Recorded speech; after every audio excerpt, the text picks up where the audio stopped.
right, today I made some fixes. Well, hopefully fixes. We swapped out the alternator. Before I went crazy and bought one and everything and spent money, I was like, wait a minute, I have an alternator that was on the Camaro that never gave us any trouble. Let's just see if it's the alternator itself. If it is, cool, we'll have a fix, whatever. So I swapped out the alternator today, put the pulley on it, everything. I will say I'm hopeful because right off the bat, I noticed that it was charging a little bit higher at idle. Even with all the load on, you know, air pump, everything on, fully loaded down, it was still charging a little bit higher. So I'm hopeful, but we will see. I turned down the tune-up a little bit, went from a 15-pound leave to a 14-pound leave. We ramped it in 2.5 instead of 1.25. I've also got about 150 pounds in the trunk. We're starting to kind of work out what would be some of these backside, you know, those kind of tune-ups. And now this surface is way better, but I just want to get an idea of what we're working with. Drive it down there, make a hit, see what happens. First things first, we didn't give it any more boost up top. We are leaving it alone. It's gonna tickle 20 pounds some point in second gear, and that's gonna be about it. Hopefully the log works correctly. If everything works right, we pull it up. If we have voltage again, we're getting spicy today. If we have voltage, I'm even willing to turn it down off the hit just to let it leave and then see how quickly I can ramp it in the back, and then maybe start tickling 22, 23, 24, 25-ish maybe. I think we're gonna be fuel pump limited probably around 24, 25, maybe more. We could get a little lucky on that, we'll see. So first thing I wanna do, I'm gonna empty this catch can out just to be safe. We're gonna make a hit.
Check it out when we get back.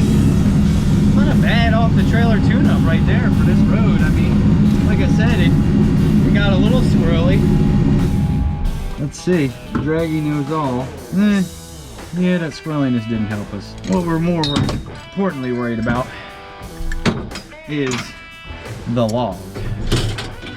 Oh, I just fixed this door handle too. The damn clip broke. I put a new clip in. See? Everybody on the video is like, oh man, fix the door. Like, trust me, it's on my list. It broke the other day, and now it's the rod. It's got the rod that goes through the thing, all that kind of stuff, yeah. And what happened is there's a clip on there, and for some reason the clip broke or whatever. I put a new clip on. It might not be the right one. Whatever. Yeah. Let's look at the log. So we got a little wild. A little wild. A little wild. A little wild. You want the good news? Yes. Voltage is fixed. Awesome. Voltage is fixed, fuel pressure is fixed. Because of voltage, we maintain fuel pressure throughout the pass and voltage and everything. We just got a little wild. Yeah. Did it look bad? It didn't. Not like bad. Yeah. It didn't feel like, I'll put it this way. I eased up on the throttle a little bit. I never lifted. Like, I didn't come completely out of it. Right. So. But I was able to drive through it, and it made, you know, 19 pounds. I gotta remember, how did we get down this road before? It was probably a 12-pound leave, not 14. Yeah. And I stretched it up to like 3.5, and it went faster than we just went there. We need to like put a marker out there, like, hey dummy, lift here, because I'd be riding it out too far. I guess we should try the other way, like let's turn it down off the leaf, stretch the ramp out, but then ramp it in with, I don't think it's gonna get wild up top. Like I think if we got it. It was like around that same spot the last time we were losing traction at, so.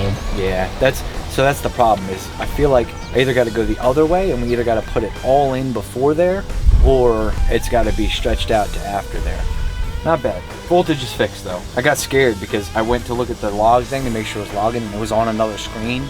And I'm like, I'm not like, and then it's hard with the gloves to touch the touch screen. So I was like, I'm not freaking wasting another pass with no log. All right, so we're gonna try this with a different theory here. And the theory is going to be, we give it a little bit more boost up top after it hits high gear, just because now that we can, I wanna see, you know, we still got to keep building our table of what dome pressure nets what actual pressure. 20 pounds of dome pressure plus a 5-pound spring should be 25, but I'm venturing to bet it's going to be 21 and a half, somewhere in there. And what we're going to do is we're going to do a different theory, in which case I'll show you guys. We are stretching out the launch retard. So launch retard was here, and it was coming in a lot faster. So here, 1.5, I've stretched it out to a little bit past the 60 foot because it seems like we're getting about the 60 foot where it wants to start squealing the tire, getting wild. So what we're gonna do is try it this way. And the reason I wanna try it this way is because it's a lot easier to give the car timing back than it is to give boost back or to build boost. If it sticks and holds throughout, we'll be good. We wouldn't have changed the boost ramp other than we just added some more up top where after high gear, it's gonna be fine anyway. Where we're missing it is in the 60 foot and 330. Hopefully a little more power out, well, same amount of power out, just holding it a little bit longer because it seems to be leaving good, rolling, and then about 60 foot it tries to light up the tire. Knowing that our 60 foot is about a 1.4 something, 1.5, so 1.25. So in here, essentially what we've done is taken this from having no launch retard in it whatsoever to now we've stretched it out to that point. Because like I said, it's way easier. Timing, you just slam back in and it's instant. Boost, you have to build it and everything. So let's hold the same amount of boost we've got and see if we can make that work with just timing. I know a lot of other guys that do that as well. I've got a friend, not gonna name any names, but they make like 50 pounds of boost and they have to because they're motor size. They do it all with timing. They don't really mess with the boost because they need it to be able to have it. You know what I mean? They can't make it throughout the run. They've got to leave with it. So let's leave with it and see if we can make timing work. That's what testing's for, right?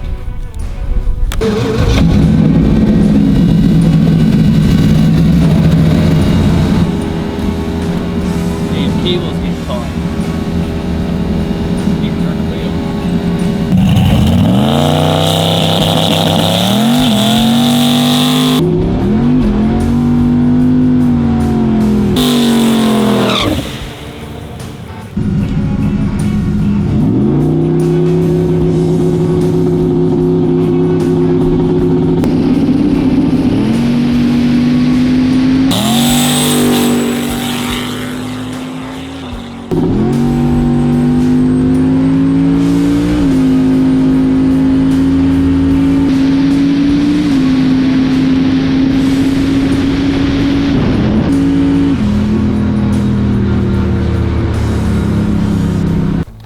Faster, slower to the 60 foot, but faster to the 330, everything. So I think I went a little too hard with the launch retard. How did it look? Looked better than the first one for sure. It didn't spin at all. No. But what I don't know, what I wanted to see is how much boost we made up top, but I'm not saying we didn't get a data log. I'm just saying 17, 18, 19, 20, I know what those are. 1, 2, 3, 4, I know what those are. Our last one was 5, and now we don't have a 6 or a 21, so.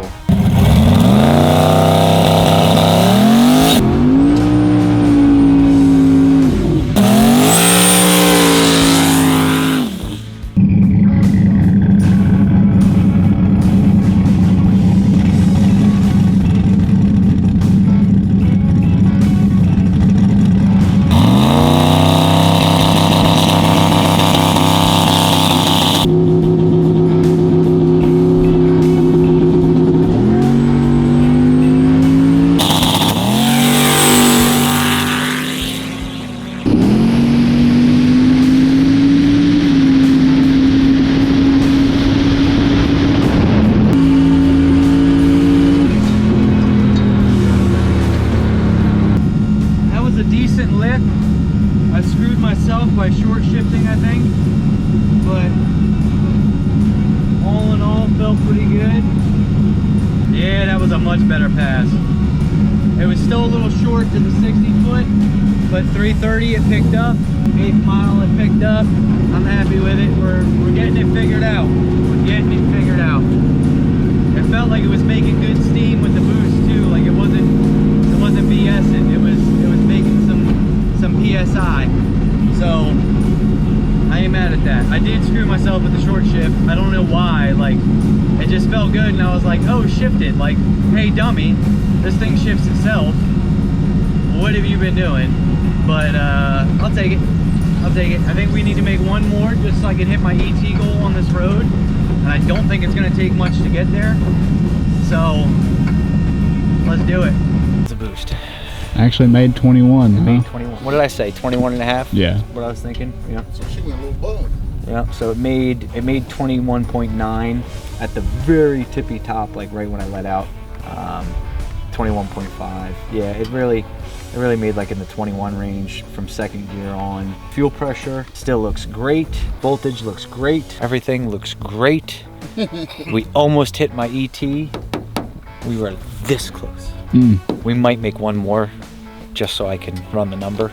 60 foot was still a little slow. 148 to the 60. All right, we're rolling up to the spot again. Brandon's riding shotgun in the non-existent seat. We gotta put a seat in here because we can have some fun with some ride-alongs and stuff. I shortened the launch retard a little bit, added some boost up top, shortened that a little bit. We should hit my ET goal on this pass if everything goes right. Then we'll load it up, call it a day. Good day of testing. We're figuring it out. We're figuring out how to be, I wouldn't say fast on the street, but we're figuring it out. Going faster than we ever have on the street, that's for damn sure. And easily. It's not hard, it's not a struggle. I don't have to drive it, you know what I mean? The first one I had to drive a little bit, but it is what it is. It's funny, we're almost back to the first pass settings. I think obviously the street is warming up a bit, you know what I mean? We made several passes on it. So that's helping us quite a bit, I'm sure. Get out and check this tire pressure though. Do want to make sure that's right for this last one.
Alright, so we had a little bit of struggle at the line there. Something happened, and I was like, okay, let's re-flash the file in there, make sure nothing happened weird, funky. Sometimes you'll have that. I think when I re-flashed the file, I think I picked the wrong one. Do believe I may have done that. I don't know. Something went right, wasn't super happy.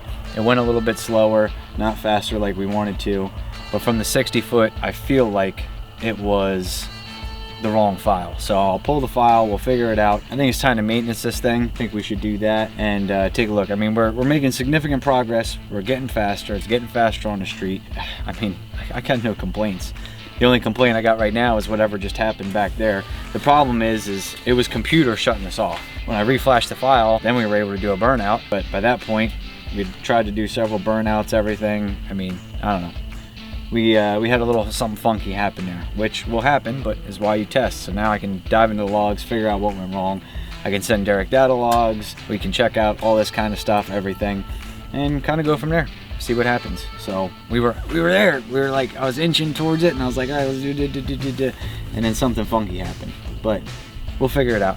We always do. I'm telling you, we're starting to get some things pretty well sorted for first round tune-ups, that kind of stuff. I'm not sure if we're going racing this weekend, where at, all that kind of stuff just yet. I definitely want to take this thing home, and whereas I was hoping to put it on the trailer, good to go, now we can think about going somewhere. And I want to look at it a little bit first. So let's look at it and then go from there. All right, so we're back in the garage next day, and I'm going to show you guys why it's so important to have data, because I figured out what was wrong. I was able to figure out really pretty quickly. You see this line? That's going blah, blah, blah, blah. That is my throttle position sensor. Now, that's what it's supposed to look like, and that's what it started looking like during that last run. So come over here and figure out what ended up happening is previously when this thing broke a belt, there's a little clip that's supposed to be on here, and well, the clip doesn't exist anymore. We broke the belt. There you go. You see the remnants of it. When the belt broke and flung, it actually broke that clip. So what we're having is just an issue here where this throttle position sensor was actually coming loose. The plug was coming loose, and that was wreaking all sorts of havoc. So we got the issue sorted out, figured out what it is. I'm gonna probably do some zip ties, something, I don't know, something to keep that throttle position piece in place now that the clip is broken. I don't know that we can order another clip and whatever from Holly, but that should be all good to go. And then once that's good to go, we'll fuel up, and we're going to be heading this weekend to Cincy Street Nights. Well, Cincy Street Nights isn't happening on Friday, but on Saturday they're doing the first World Series of No Prep race, which is $10,000 to win, free entry in small tire, and they also have a 650 class. Now, the fact of the matter is, this thing can't run 480s, so we're probably not going to do much in small tire, but it's free entry, and SHITBOX and Sneak Eater are sponsoring the World Series of No Prep, so obviously makes sense to be there, and it's a series. So maybe if we go a round or two, we can start collecting points for the series through the year. What we can attempt to do is to figure out how to make this thing go 650s. I know it sounds simple, but I will tell you this, even spinning down the street, it still hasn't gone 650s. Like we've not gone that slow with this car yet. So I don't know what the equation for it is, because I can tell you, I know what it runs on gate. I know what it runs in a bunch of different places. We're not on gate. We've done more than wastegate. So I'm gonna have to leave it on wastegate and probably still have to hit the brakes to hit 650, because the track is gonna be really good. But it's worth a shot, right? It's something that we could possibly be competitive in, although index racing is not my thing. What's wrong with trying it? And they'll have that going on Saturday. We'll turn it all the way up for small tire. We're turning it all the way down for 650. And then Sunday, they've got a no prep test and tune. So if we want to go further, I think we could still go further on a good surface with giving it all of the boost. We still haven't given it all the boost yet. We still don't know what the limits of the fuel pump are yet. So maybe we can find that Sunday, and it should be a good time. I missed Ohio. There's a lot of good people out there. I know there's going to be a bunch of you guys that come out and watch. So if you guys are heading out, make sure you guys come to Cincy Street Nights this weekend, World Series of No Prep. We will be there in Ohio with Fool's Gold, possibly running 2 classes. If I can double enter small tire and 650, I'm going to do it, and we'll just figure it out along the way, right?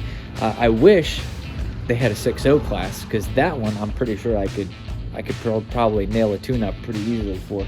But it is what it is. We'll try 650. We'll try to slow it down that much.